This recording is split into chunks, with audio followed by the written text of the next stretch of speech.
Folklore atau cerita rakyat di Indonesia memiliki ribuan kisah.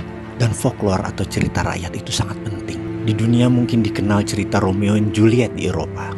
Di Indonesia ada Ande-Ande Lumut. Mereka mempunyai cerita apapun. Kita punya cerita yang lebih seru dan lebih indah. Bahkan cerita rakyat folklore di Kepulauan Nias yang menceritakan begitu ada gempa langsung naik ke gunung.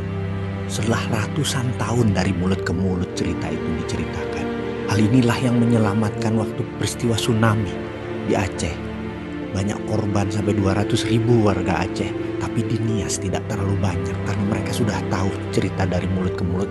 Itulah folklore. Dan salah satu cerita rakyat yang selalu didengungkan oleh mbah-mbah nenek-nenek saya dulu ketika lagi tidur adalah cerita perintah Sunan Bonang untuk melaksanakan yang namanya sebuah perintah yang namanya Apati Geni, perintah mematikan api.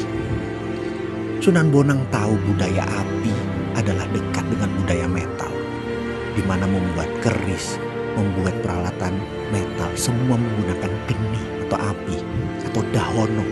Perintah Apati Geni adalah perintah mematikan api. Ketika Belanda tahun 1470-an di abad 15 sudah akan menguasai Indonesia, Sunan Bonang tahu apa yang akan terjadi. Mereka pasti bukan akan mengambil sekedar rempah di Indonesia, tapi akan mengambil budaya metal.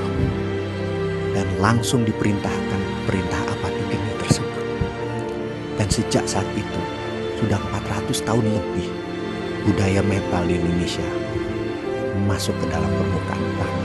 Dan salah satu peristiwa yang saat ini selalu didengungkan oleh mbah dan eyang adalah suatu hari nanti perintah Tinitah Sumuruping Geni, perintah menyalakan api, akan dilaksanakan segera.